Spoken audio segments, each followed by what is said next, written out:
Hello, this is Jenna Pecor, host of the Faces of Grand Prairie podcast. Can't even talk today. It's 1 o'clock in the afternoon. I've had enough coffee.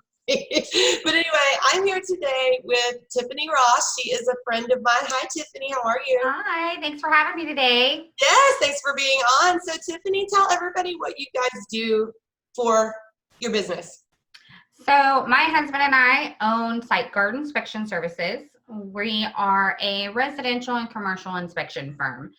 So what that is and kind of what that does, if people who aren't familiar with the real estate industry, what that is we come in when you've worked with somebody like Jenna, a realtor, and you are in your option period. We come in to ensure that the home is kind of not really ensure, but we go in to check how the overall home is performing. So we look at everything on the house from the roof to the foundation and everything in between. So we make sure that the roof is in good condition. We look at your HVAC system and your water heater in the panel box. We check all your plumbing and electrical. And then we check all the code and safety items, and we document those for you in a really pretty paper presentation, and we give that to you while you're there and let you know kind of how the home is, what condition it's in, how it's performing. And then they wind up working with their realtor like you, and they decide if they want to move forward with the home, and if they do, what kind of repairs they want the sellers to do. And so that's kind of what we do in a nutshell. Yeah. Okay, Tiffany, hold on. I'm going to go turn my dryer off because I just realized it was on and it's about to make this noise. Hold on. Okay.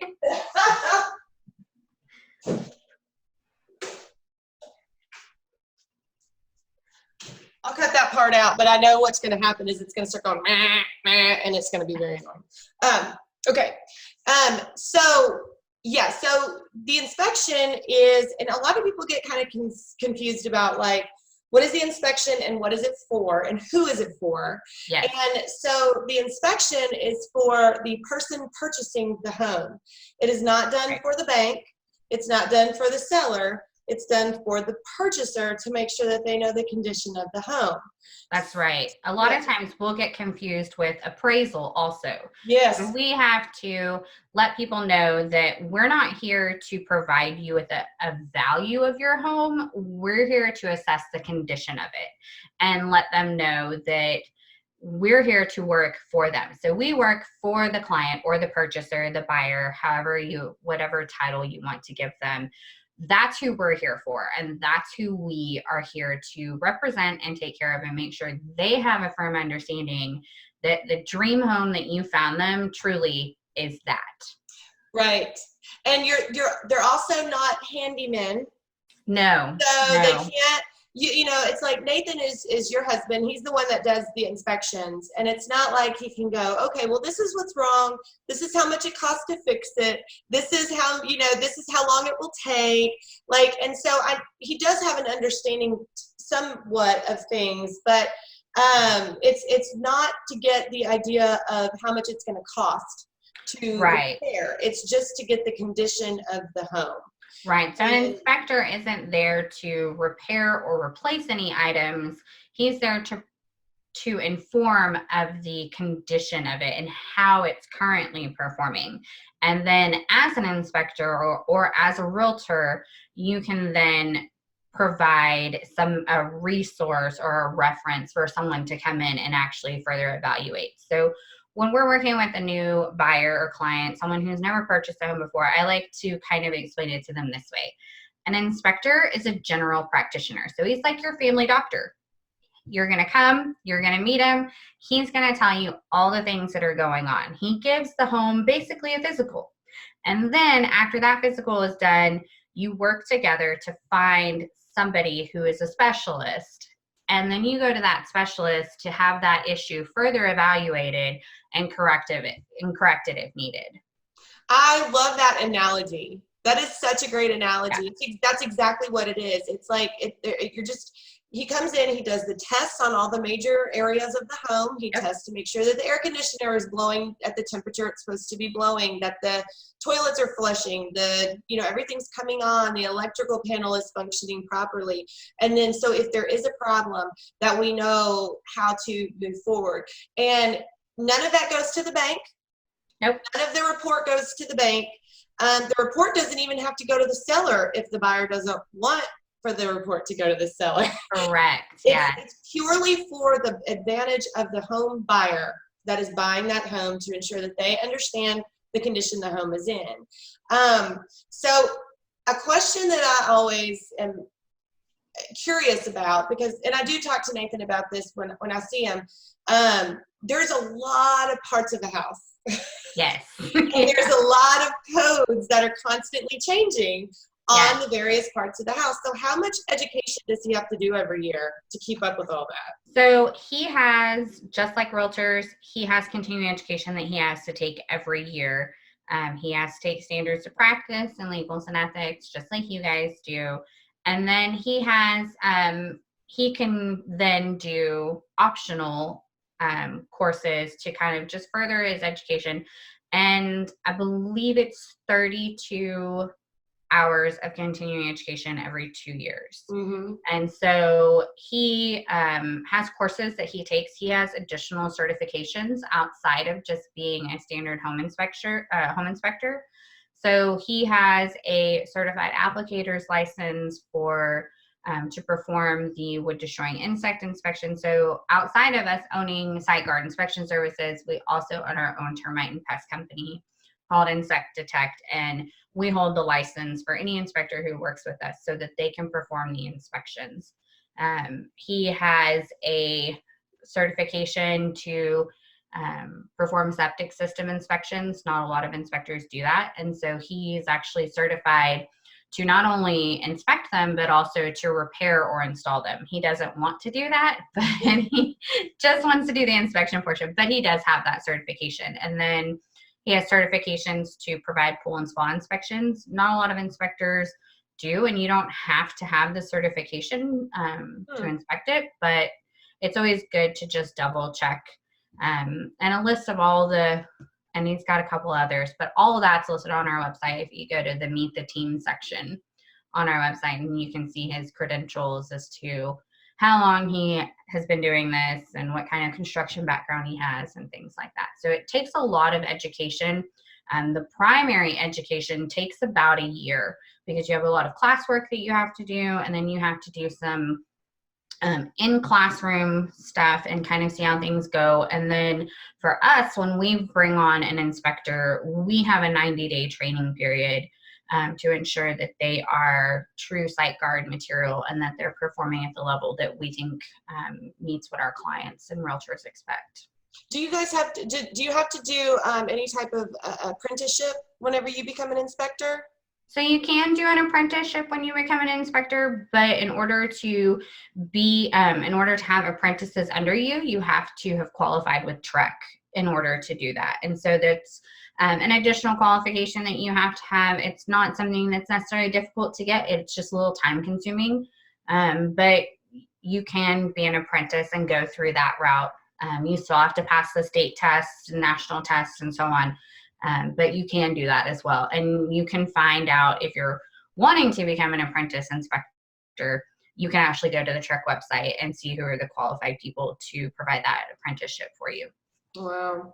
I always learn new things whenever, because the way that it works, and I kind of want to talk for a minute just to the general public about some things to look for when you are hiring an inspector. And you can get an inspection on your house without even being under contract. Like if you just really are about to put your house on the market, getting a house inspected beforehand, especially if you have in your mind, if you think that there's tons of stuff you need to do before you spend money on doing any of those things. Hire an inspection service to come by. It's very minimal cost, depending, and it goes by the square footage, but you know, it's for a few $100s really. Yeah, and we offer, as a company, we actually offer different types of pre-listing inspections, and a lot of our competitors do the same thing. So we can come in and do a full inspection just like we would if they were purchasing a home, or we can do a 6-point inspection, and that's going to cover your major systems plus your kitchen appliances.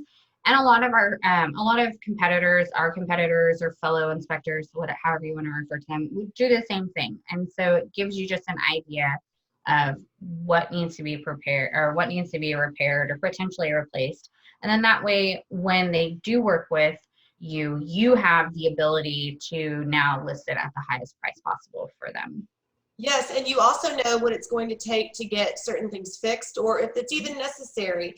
And Yeah. I will, with everybody spending so much time in their houses right now, I'm sure you're sitting in the middle of your home going, well, that leak's been going on for the last 10 years. We've just tolerated it. Maybe Right. it's time to get that fixed. Or, you're kind of looking around and you think, oh, my house is so run down, or it's got all these problems, because you've lived there and you live with its quirks and it's different things. But Yeah. you might be really surprised. And Nathan has done a few of those pre-listing inspections, Mhm. and the sellers were always surprised at how little stuff actually needed to be addressed that they assumed was supposed to be addressed, and they would have spent thousands of dollars getting that Right. fixed without it being necessary. Yeah, I think a lot of times the things that we would think we need to repair or we need to update aren't always the things that get you the best value. And then sometimes we're often surprised, when you live in your house, like you said, you see it every day. You kind of become nose blind to certain things, or just you don't realize that, oh, maybe the faucet drips, but you don't hear it anymore because it's been doing that for a long time. And so when the inspector comes in and finds those things and identifies those things, sometimes you're like, oh yeah, no, that's something that's really easy. But if you maintenance your home properly, like you're supposed to, change your air conditioning filters and clean out your gutters and just do the things that we all know that we're supposed to do, then you don't have to worry about a lot of that stuff. Right. You do become acclimated over the years. Yes. You become acclimated to your home's little quirks and its different unique personality. But there's a lot of things that you can do in your house that literally cost you no money, that just requires a little bit of elbow grease. You just mentioned the gutters. That's one of them. I actually went and showed a house not too long ago where the gutters were so full, there was a tree growing out of the gutter. That's how long it had been like that. And I'm like, all it would have taken is just a leaf blower or a hose or something just to rinse it out every once in a while.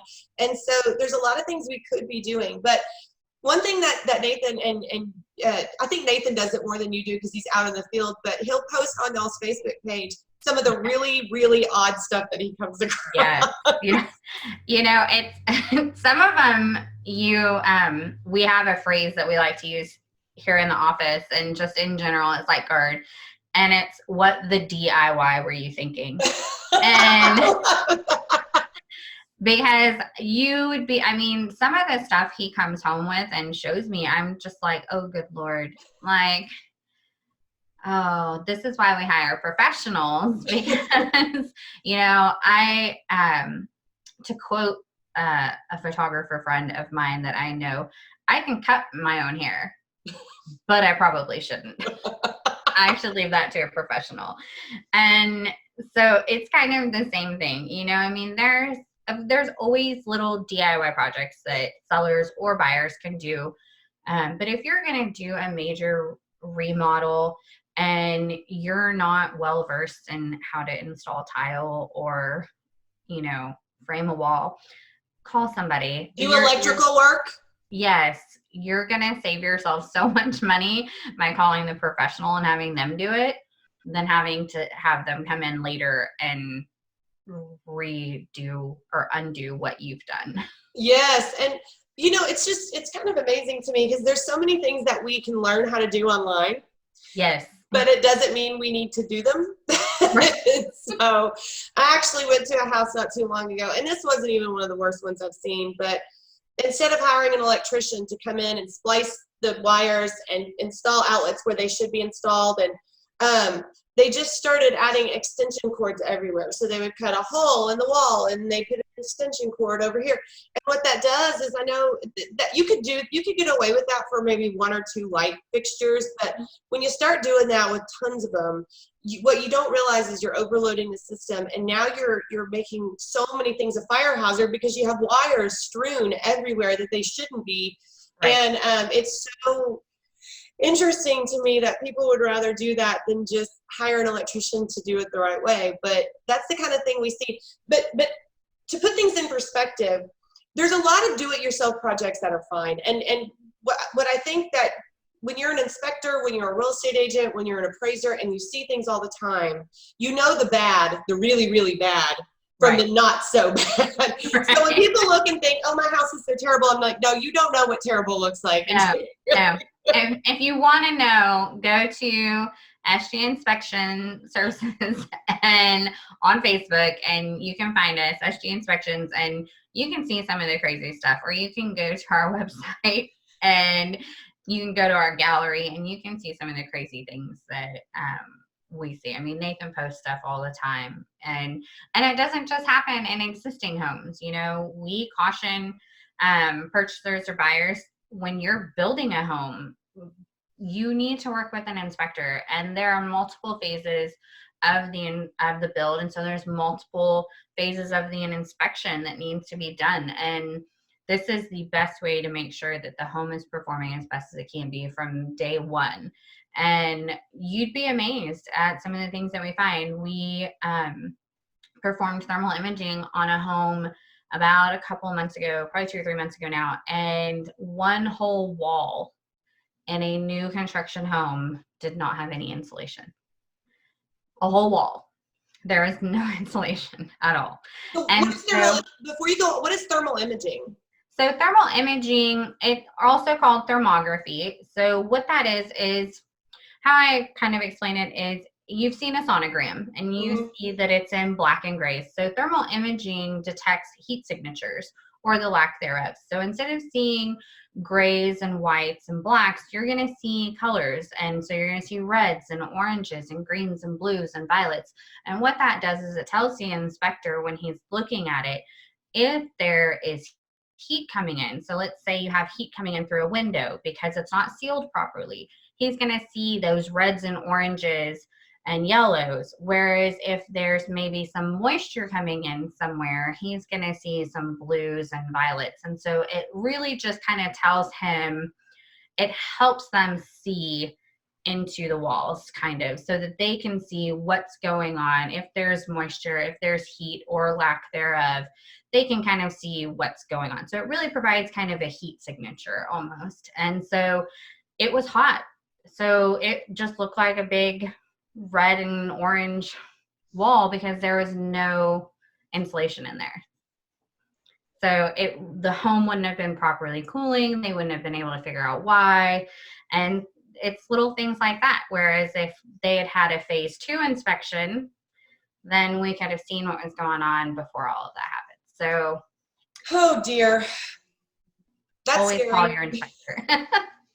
And to be clear, like that is not a normal inspection. Like I would totally suggest that for a new build, because that's something that they can fix and they should fix. Clearly, you're paying for a house to be built. That's something that needs to go on the walls. You're not going to go do that for every new owned home, and you know, and the thing is that, and we could get on a whole tangent about this, but the way that inspectors look at a house is they look at it with today's codes, but with the perspective that it was built in a different decade with different codes. Right. So it's like, okay, this is out of code. It's deficient because it's not within code, but this was also built in 1982. They didn't have codes like that back then.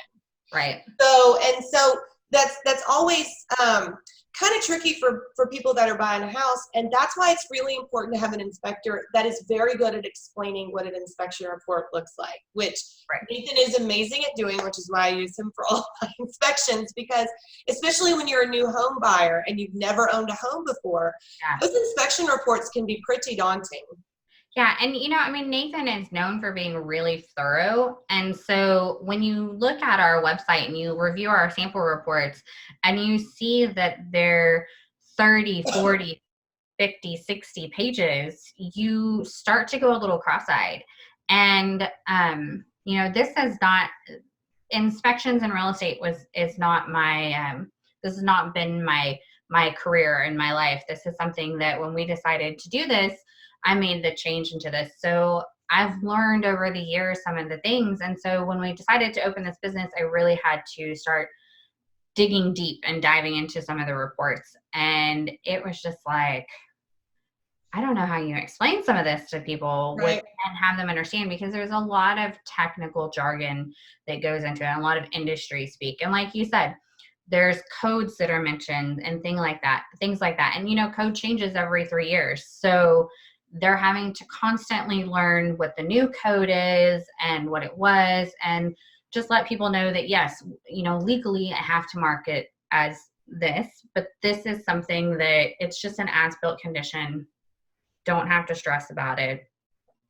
And so again, that's where having a really educated realtor and an educated inspector who can explain what they found really comes in handy. Yeah, and any good inspector, and they cannot make determinations. There's only certain determinations they can make from the workability and the functionality of a system. But they are also not technicians in any of those. Well, they could be if they had that certification, but most inspectors are not HVAC technicians, nor Yeah. are they electricians or plumbers. But they have the knowledge to be able to know that something is not working correctly or this is not going, but they don't know exactly what that might mean. So a lot of times on an inspection report, you'll see further, it's recommended that you speak to this technician further to further evaluate the problem, Right. or there might be foundation problems. You need to talk to a certified foundation specialist. And that can be a little bit overwhelming too, but all you want to see is, well, we talked to a foundation specialist. They said it's fine. Moving on. It's like, or do we need to have foundation work done? And sometimes people get really excited to kind of move on to the next thing. Right. And it can be easy to kind of overlook some of the things that you might want to pay attention to. And especially when it comes to flips, which we see a lot of, Mm-hmm. it could be very appealing to see all the beauty that they've put into this house, but then not having done anything underneath. And so having an inspection is just so very important. It's just incredibly important. There's a lot of ways to hide things. And if Mhm. you with paint, with tile, with wallpaper, there's all kinds of ways. But an inspector is trained and has been certified to come in and to see past all of that. It's not about the cosmetics, it's about the condition. And so they come in as an unbiased third party, and that's why you hire them, because they're not emotionally attached to the property. They want to educate you as best as they possibly can so that you know either what you're walking into or what to walk away from. And, we never provide an opinion as to whether or not this is a home they should, or a purchase they should move forward with. That's a determination the buyer has to make, and that's a discussion that has to take place between realtor and buyer so that they can determine, is this right for them? Absolutely. We're here to just educate them. So talking, with us being kind of in the midst of this COVID stuff, and I think a lot of people are kind of pivoting a little bit about maybe thinking about starting their own business or maybe starting to do that. I kind of want to talk a little bit about, because Nathan had worked for a company prior before you guys started your own company. And to the point that he was so requested by everyone all the time, he was like, maybe I should just start my own. I know that I did. I was like, is Nathan available? When is the next time that he's available? Because that's what I use. So you guys, how long have y'all owned SiteGuard now? So this is our 3rd calendar year of business. Mm-hmm. But he was an inspector several years before that. Yeah. So he's been in the industry as an inspector for almost 10 years, and he's been around the real estate industry almost his entire life. His mom has been a realtor for over almost 40 years now. And so he's grown up around that. He's had, he had friends whose parents were in real estate. And so he has learned kind of firsthand by watching them how to kind of make the situation a little easier and things like that. But yeah, before we decided to open our doors, he was with another company. They were a great company. They treated him well. Mm-hmm. It was time for us to do our own thing, and that was always the plan and the goal to do that. So hit the ground. How did y'all go about? How long did it take y'all to make that decision and then kind of pull the trigger that it was time for you to do? So it was probably, like 30 days or so. We really kind of put pen to paper as working with family or as a married couple, it can be challenging. And so we really had to sit down and evaluate um, our relationship and our skill set, because the last thing we wanted to do is get into this and it make things harder on us. Yeah. That's not to say that some days aren't hard working as a married couple, but we were friends before we ever became, boyfriend and girlfriend and fiance and husband and wife. And so we know how to communicate with each other. We really sat down and put pen to paper and said, okay, what is his strengths? What is his drive for this business? What are my strengths and drive, and what can I bring to the business? And from there, it was like, okay, we can do this. And we started putting steps together. And, it takes time because you have to file for your LLC. You have to get, your tax ID number. You want to build a website. You want to have email addresses and business cards and t-shirts and marketing and. Yeah. And so it takes a couple of months to put things together and to really make it ready, so that first time you step out there and say, hey, we're a business, you are prepared and you're ready. And so we took a couple of months. I took a couple of months and built our website and just worked all the back end stuff while I was teaching preschool, and kind of just created things on the back end. And then it was time. We kind of set a deadline for ourselves when we sat down and we said, okay, this is when we want to be ready. And we didn't allow ourselves to waver from that. And you just have to, one thing I've learned when you own your own business is you really have to be focused, and you really have to have your to-do list. And even if you work from home, I'm sure you know this as well as anybody, when you work from home, you can't allow the distractions of what's going on with kiddos and family to pull you away too much. Yes, the luxury of working from home and owning your own business is you can kind of create your own schedule and time. But when it's time to work, it's time to work. And you do what you have to do so that you can go do what you want to do and go have fun.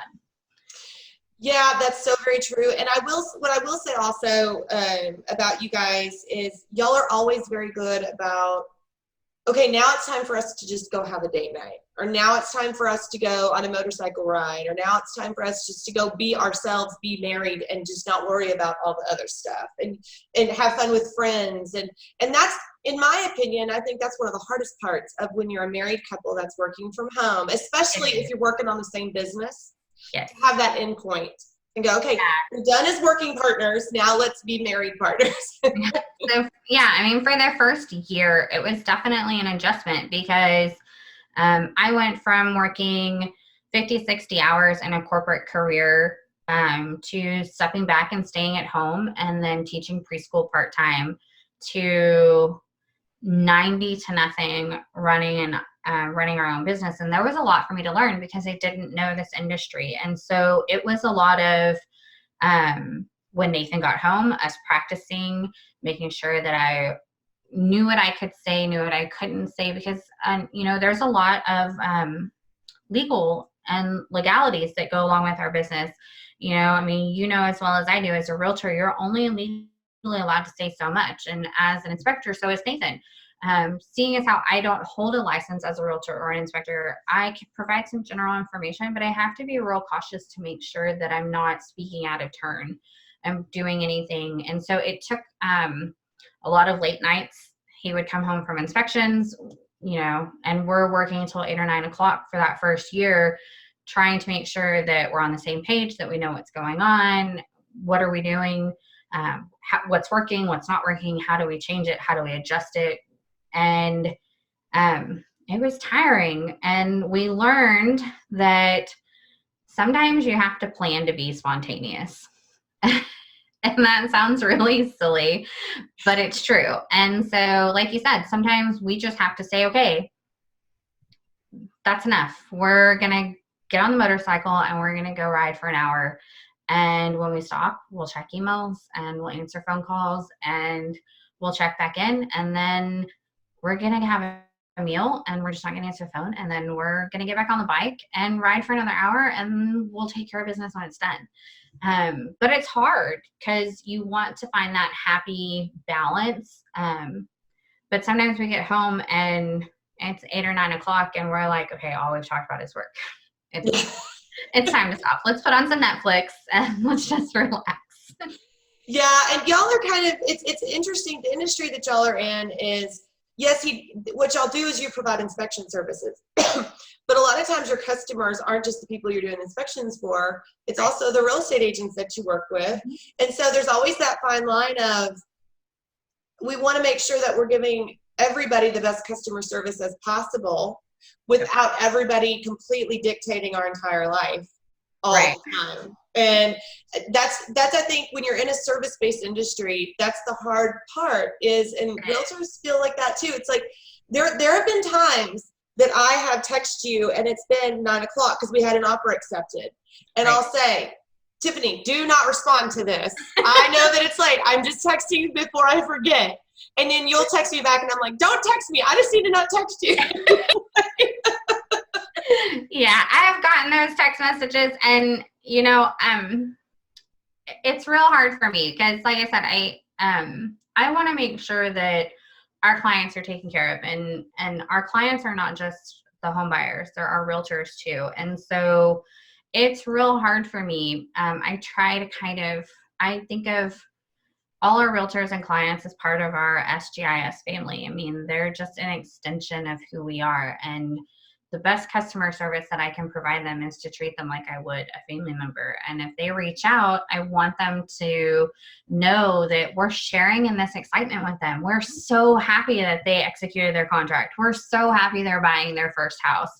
We also know it's super stressful. And I want to make sure that I'm that calm, happy voice on the other end of the phone for them or the other end of that text message. And so, yes, I do answer text messages late at night and I do respond, but it's because I want you guys to know that you are important to us and that we see you and we just want to make sure that you know that and that you're just taken care of. It doesn't hurt that we're all kind of friends. And so it's like, and I say that because we are friends. We're not kind of friends. We are friends. But we're also colleagues that work together.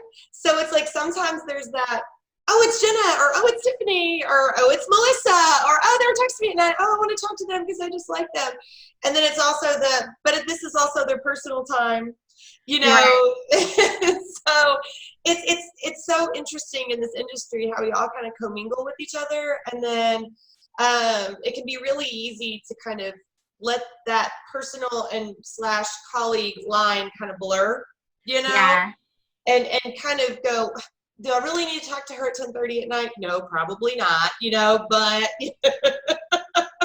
Yeah. And it's hard. Like you said, it's so hard. It's a balancing act, you know. I mean, I love chatting with you and talking with you. So when you call, I'm like, oh, it's Jenna. And I get excited and I'm like, oh, my friend, yay. And then I'm like, oh, that's the work phone. Yeah. Okay, because it's Jenna. I'm like, I miss her. I want to talk to her. And so it's hard because you build those relationships. You know, business is about that. Yes, we work in the same industry and we're colleagues and we have to find that dividing line. Mm-hmm. But if there's not a friendship and a mutual respect there, right, it's hard.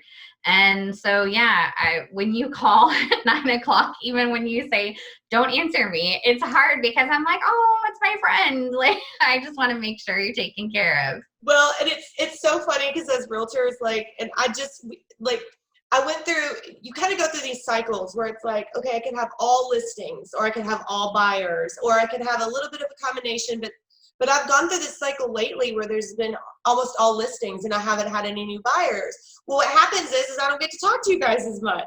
Right. As opposed to there's periods where like last year I had all buyers and it was like almost every week, at least twice, I'd be like, got another inspection. And I get to talk to y'all all the time, but then other times it's like, it's not like that. And so I just had a contract executed yesterday. I was like, Tiffany, we're going to be doing I was so excited because I got to talk to you because it was just, I know, it was awesome. it's crazy. But like, I am curious because you have always, I mean, it's like when you hit the ground running, you just knew how to, because there's a lot that goes into the software part of what y'all do. Like, for example, you have to be able to have the reports come out in a certain way. You have to be able to send them quickly. So there has to be a software system that creates those reports. You also have a really, really good system of reminders, email reminders and text message reminders. You're very good about like thank you notes and just the nuts and bolts of actually following up and staying in contact with clients with reminders. So there's a lot of, I'm sure, technology that you had to learn to be able to do this. Yeah. Did you find that to be daunting? Did you enjoy it? So I'm kind of what a lot of people probably wouldn't guess about me is I'm pretty nerdy when it comes to computer stuff and learning new systems. So in my previous career life, I was I worked in the corporate world, and so I was a buyer for Zales, and then I became a planner for Zales. And so in doing that, I had to learn a lot of reporting systems and Excel functions and how to kind of quickly navigate through things. And so it was really interesting to get to start learning the new software that we have to use for the business. And I told Nathan, just let me get my hands on it and try to break it.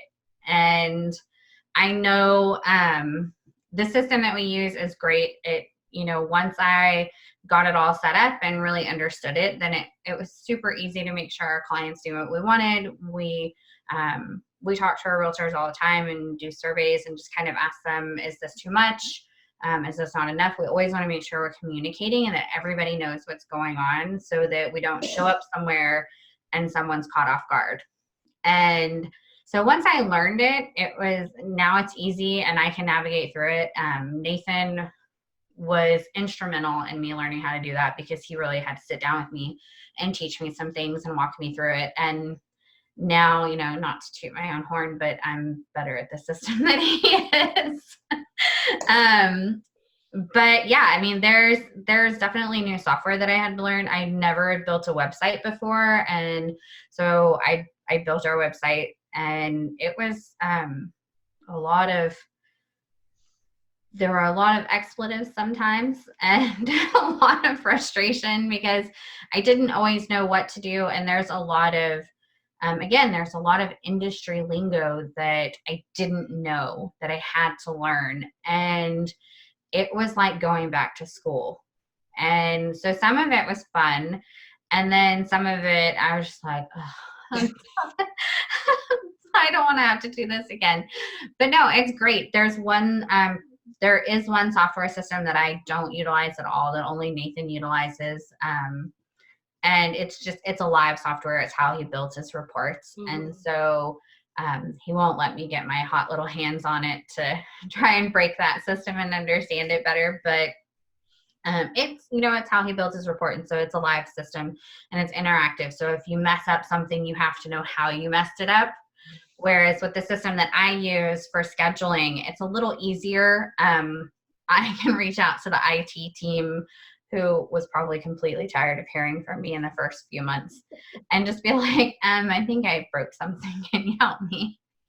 What article can I read to fix this? Or just help in general. It was fun. I mean, some of it was frustrating, but for the most part, it was really fun to learn because it was something completely different than what I was used to.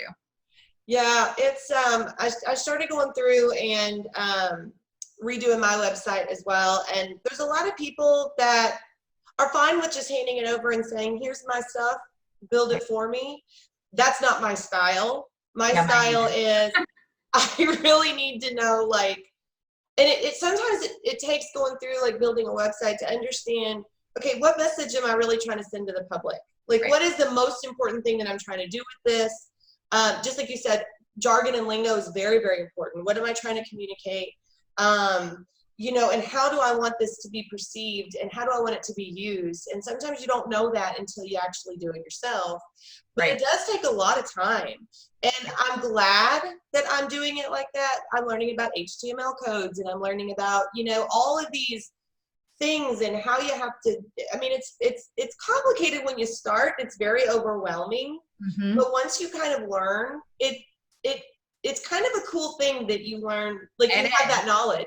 And it really teaches you, it was important for me to do this because of a few things. One, because I wanted to really understand our industry, and seeing as how yes, I've been around it because of friends and family, but I was now going to jump in feet first into the deep end and try to swim with everybody. And so I wanted to do this because I wanted to know and understand what it is that he does. And then that way I can make sure that I am explaining it clearly every time. Two, and more importantly to me, was making sure that our brand identity was represented clearly and concisely across every page of our website. Nathan and I, it was always very important to us that people be able to, from across the room, know when they saw one of us or saw somebody who works with us, they were with SiteGuard. I am one of the hashtags that you'll see a lot when I post on Facebook is hashtag the lady in blue. Our company colors are blue, green, and white. And so I'm always in blue in any marketing event that I go to. And when I don't wear it. Oh my gosh, you are. I am. Yeah. It was intentional. And so people are always like, if I've shown up and I'm not in blue, they're like, what's wrong? Are you okay? What's wrong? Like, what's going on? And so, we want to make sure that the color scheme is represented and what's important to us is represented, and how we speak is how we really do speak. And so creating our website and our social media presence and everything, it was super important for me that we do that so that we knew every single time somebody clicked somewhere in our website, it was going to represent who we were. Mm-hmm. Did you have to take any type of social media class or know how to do that? I didn't have to, but I did. I did a lot of webinars. I did, I've been on Facebook for what seems like 1,002 years now because, I'm old. Like MySpace, what? I don't even remember.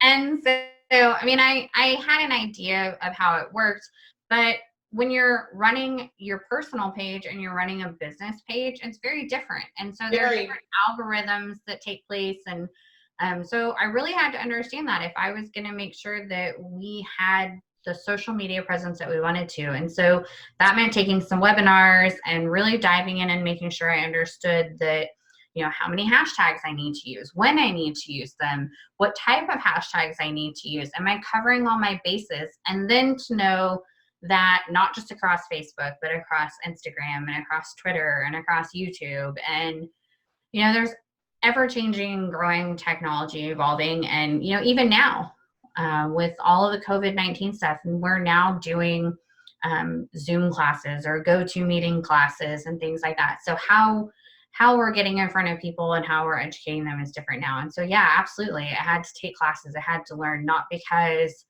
I didn't know already, but because utilizing it for business is so different than when you use it on a personal level. Oh, it's because you don't care. When you're on a personal level, you don't care how many people have seen your posts. You're just doing it because you enjoy it or, whatever. But it's like, when you're doing it for business, it's a totally different animal because just like with hashtags are a whole thing. It's like, hey, if I don't need to use this hashtag, what is another one? Because the whole point of hashtags is to bring awareness to something that you're trying to do. And if those are not working, then you need to figure out what is. And that's all something that I'm trying to learn as well. And then also to learn, where are your customers actually at? Are they on Facebook? Are they on LinkedIn? Are they on Instagram, Twitter, whatever it is? Because there's a gazillion social media sites. You have to realize, like, where are your customers at? who are you trying, what are your customers' ages? Who are you trying to talk to? What kind of audience are you trying to draw? And it can be, and we're saying all this and it can be really complicated. It gets easier as you go, but there's always going to be new things about social media that you're going to learn. It's once you start to really learn it, then you really it boils down to a couple of things. Number one, don't waste your time doing things that nobody cares about. And number two, just be consistent. A lot of times, like, that's my biggest struggle, is being consistent with my marketing on social media sites. Yeah, you know, I have several business industry partners that I work with that we teach classes to, and you know, the overall theme of it is be authentic, be yourself, don't be afraid to be human, don't be afraid to make mistakes, and realize that you're an evolving creation. You know, our business is ever evolving and changing, and so what worked 6 months ago may not be what works now, or it may be, and it may be a timeless thing. But you really have to stop and think when you post sometimes, is this what my people want to see? Is this what they really want? Is this educational? And what's the purpose behind me posting it? You know, when we post about, I posted yesterday on our social media page, we had a class yesterday. And so the reason I post about those is because I want our realtors to know that it's not about just earning their business performing inspections. It's about making sure that they really understand what's going on in the industry, and that we're here to be a true business partner for them. We're here to help them grow, because helping them grow helps us grow. And so I teach classes. Nathan teaches classes. We work with business partners who teach classes. And so, I mean, it a lot goes into business, but like you said, the more you do it, the more consistent you are, the easier it becomes. Or at least it feels like it does sometimes. I agree. And it starts to become second nature. And, you know, there's a lot that I think that a lot of people don't realize how much mental energy you put into it in the beginning about, should I post this picture? I don't like the way I look in this picture. I don't like this video. I don't like the way that I talk in this video. You know, like, is my makeup perfect? Is blah, blah, blah. That's what you do in the beginning. And then it comes to, I mean, I'm wearing a sweatshirt, like a fleece sweatshirt right now. Like, I've done enough of these Zoom interviews that I'm like, nah, nobody cares what I'm wearing. You know what I mean? So it's like, it's more important that that's not the important part. And so I think that as you kind of go on, you start to forget all those things in the beginning that kind of kept you from doing the stuff that was really going to make you successful. And then you just kind of go like, okay, this is what I sound like today. It is what it is. Right. Yeah, I mean, there have been times when I record a video and I'm like, oh my gosh, I sound like I'm 12. And my voice sounds high-pitched and squeaky. And then I'm like, okay, take a breath. Yes, you want to come across as happy and cheerful because you're sharing really cool news or really exciting news. But that doesn't mean you have to sound like you just sucked in a helium balloon. And so, you know, maybe you redo it. And then after time, you realize, you know what, look, I'm not a Kardashian. I'm not an Instagram star or YouTube star. I'm Tiffany Ross. I'm owner of SiteGuard Inspection Services. And I'm a mom, I'm a wife, I'm a boss, I'm a daughter, I'm a book nerd, a craft geek, and I'm just a normal person, just like everybody else. And so it's just my job to be a normal person and to put the information out there that they want. Because what's really important to them is the information that I can give them about our business and our industry. They don't care if my hair is a little frizzy or if my makeup may not be perfect. And you learn that over time, like you said. Yeah, you start to kind of lose a little bit of that self-conscious type of thing where it's like you're more concerned about the content. You're less concerned about how you look when you talk about it. And I think that that's really important. And so how has, and I know we only have a few more minutes, but like, how has y'all's industry changed, and what kind of precautions are y'all having to take in the midst of all this?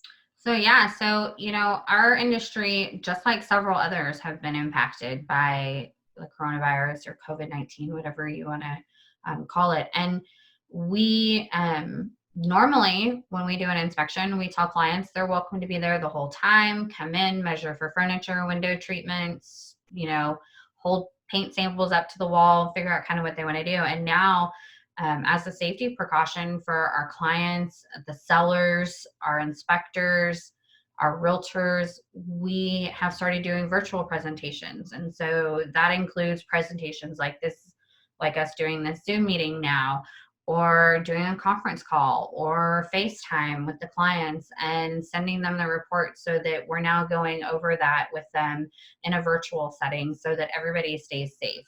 Mm-hmm. It also means carrying disinfectant wipes and utilizing things like N95 masks, which there's some boxes back there. Those are masks and gloves for the inspectors to wear when they go on presentations and inspections. And, because when we go into a house, we're not just going in for the buyer to perform the inspection, we're also displacing the seller. And so we don't know what kind of life they have, and we don't know what kind of family they have. Are there people in their home high risk? Or are they not? Do they have kids? Do they have elderly? We don't know that. And so it's our job and our responsibility to keep ourselves and our staff as safe as possible, but also to keep them as safe as possible too. So gloves, masks, shoe covers, hand sanitizing, disinfecting stuff, making sure that we're taking every precaution possible.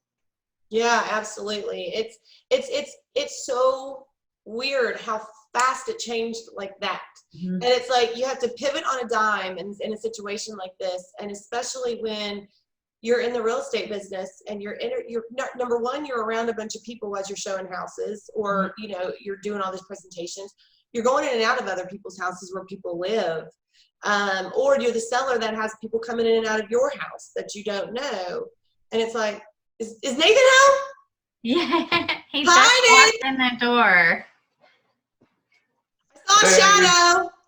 How's it going? Good. How are you? Doing good. I'm zooming. Woo woo. Woohoo! Zoom. The Zoom crashing our party. God.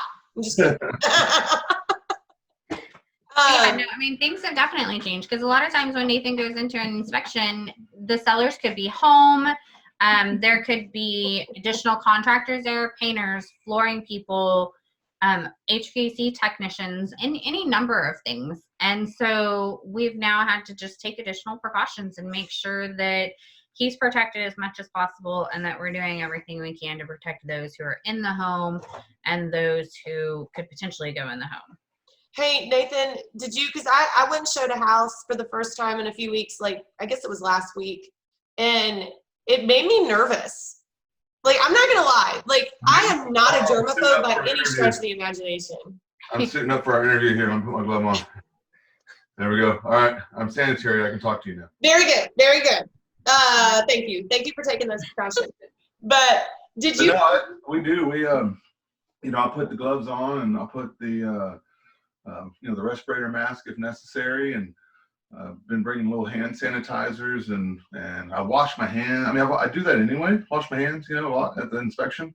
But now, probably 10, 12 times. Like every time I pass the sink or I pass one of the restrooms, and I'm inspecting it, I'm washing my hands in it too. Just to be careful and just to be safe. We all grew up here. Have you seen the memes that are like, I washed my hands so much I saw the stamp on my hand from Cowboys?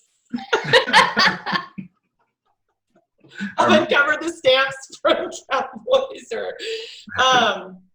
but it was hard for me to go. Like, it was hard for me to go show that first house because and it kind of makes me a little nervous that people that have been inside and haven't had to get out in the midst of all this, it's that first time that they're going to have to go back to work or go do something. It's kind of a mental obstacle to overcome. Would you agree? Well, it is, and we'll go to the inspection, and normally first thing I do is we meet each other in the front yard a lot of times, so I'll handshake, and now we go and we start to handshake, and then we're like,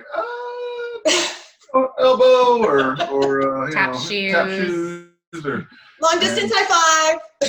yeah, we do. And I've actually done several of those, like, and we just call it out, be like, hey, it's awkward. I know it's kind of a weird time. And we just try to do what we can, but it's It's strange. And then you could tell that they've been cooped up in the house for a while, or the apartment, or wherever they're staying, because they're so hungry for that people interaction, and they just, oh yeah, and they kind of have a tendency to follow anyway during an inspection, which is fine. But now it's even more so. But they want to talk about anything, like, what have you been eating? What are your favorite colors? And I'm just like, tell me about your birth story. Where were you born? yeah, for real. But we've kind of limited. I feel bad, but I don't know if she told you. Yeah. We've tried to limit the amount of people going to Yeah. the inspection. But even if we can limit it on our side, which stinks, because we should provide customer service for the buyers more than anybody, because they're our clients. But they're the ones that we're kind of negatively affecting, positively by we're saving their health, but negatively because they're not getting as much of the interaction. But then we go to the inspection, and the sellers are still there. And the sellers, they got mom, dad, grandma, kids, because everybody's home now.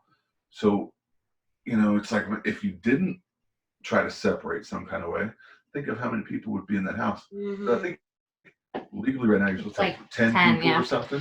No, and it was difficult as husband and wife who also work together, and it was hard because we not only want to make sure we're taking care of our clients and our realtors and protecting our staff, but also protecting sellers, but we also have to protect ourselves. We have, I can't bring home the cooties. Yeah, we have family here too. And, we have a son, and we have family down the street, and some of them are in high risk categories. And so it was not an easy decision as business owners or as a family to make those determinations to put some healthy distance there. And so it was difficult. And so, like I said before, we're doing everything we can to make sure that they feel cared for by providing virtual presentations, or, if they really want to be present, just limiting the number of people that are there and just doing it in a healthy way. Yeah, it is hard. It's very, very difficult. But it's, people still want to buy houses right now. Like, a lot of people still want to buy houses, and a lot of people still want to sell houses. And some people are saying, we're going to wait till all this is over, but a lot of people don't want to wait. They're ready to take advantage of all that stuff. Well, because the interest rates are phenomenal right now. Oh my gosh, it's crazy. I talked to Cynthia earlier. I said, what is the refinancing rate right now? She's like 2.75%. I'm like, what? Yeah. That is, that's refinance, but even new buy, it's crazy. Yeah. And I hope that all this starts to come to an end soon, because I have, like, you were talking about how people just want to follow you around. Can you imagine, like, what the bars and restaurants are going to look like? The malls and the nail salon. Oh my gosh. I can't. Your video on how to take your fingernails off and do it like in a healthy way, God bless you, because otherwise I would have looked like a hot mess. I had to take my fingernails off at home, and I miss my nail lady so bad. I cannot wait to go see her and visit her. Well, when I started all this, Brooke had just done my hair, and now you can see that it's starting to get a little dark towards the roots. And I'm like, what can I do that kind of helps this a little bit? But it's just crazy. But I know that some of the first people that we're all going to be hanging out with is each other. Right. Yeah. It's backyard beer and barbecue. Oh man, it's just going to be like a party. Like, I saw some meme. It was like, after all this is over, this is going to be the best St. Patty's de Mayo, July 4th of all time. Like, all the holidays that we've missed throughout all this. Think of all the sporting events too, that have been postponed. Oh yeah. Normally you've got like baseball at one part of the year and basketball at another part of the year. It's just going to be summer, fall, and winter. You're going to have everything. Oh my gosh. April and Olympics. I think they got. I mean, there's going to be so much sports on TV. You're not even going to know what to do. I mean, you're going to have to record something because you're going to not be able to watch all of it. You have to have a different game on in each room Live of the events, house. sports shows. Yeah. I think, well, actually, I've heard a lot of people talk about, I think they call it the V curve, about whenever this thing is over. Normally when you go into a recession, it slowly climbs and goes back up. Well, now it sunk really fast, but it's going to skyrocket really fast as well. And I totally believe that. So I think whenever we are out of this, I think our industry is gonna just be phenomenal because we're gonna get a rush of people because everybody's been sitting on it for a quarter, and then they're eager to spend money and they want to go out and have change in their life and all these dreams that they've envisioned over the last couple months, they're gonna put it into fruition. And I really, really think that, I mean, society as a whole, but I think our business, I think, will probably do pretty good. I don't think people are going to be prepared for how it's going to bounce back. I think people are going to, like, I thought about this the other day. I thought all these servers that have been out of work are literally probably going to make $4,000 the first week that they come back. People are like, take my money. I'm just so happy to be out to eat. And I truly, truly mean that. I really do. Yeah, I can't wait to be able to go to a Mexican food restaurant and have chips and salsa. Margaritas. It's just not the same going and picking it up from somewhere and bringing it home. It isn't. The camaraderie is not the same. It's just not the same experience. And so we're really looking forward to being able to go and do that with friends and family. But no, I think it's going to be crazy. I don't think people are going to be prepared. We're doing everything we can on our end from a marketing perspective and just a business perspective to be prepared for when that happens. But I think you're right. I think it's going to be just chaos, a new kind of chaos, happy chaos. Happy chaos. And I'm so glad that we've had such beautiful weather, but it's almost kind of cruel because I'm like, there's an On the Border right across 30 that has the best patio of all time. Like, why are we not being able to go over there? It's beautiful. It's just like, we'll go down to the dog park and you'd think that we were having some kind of a party with the person on the other side. Like, how are you doing? It's so good to see you. Yeah, everybody starts shaking hands again. Yeah, right, exactly. Well, I love you guys so much. Y'all are two of my favorite people. So I'm just so glad. I'm glad that you got to be on it for a little while, Nathan. Yeah. Thanks for the opportunity. Absolutely. So, all right, y'all have a great day. We'll talk to you later.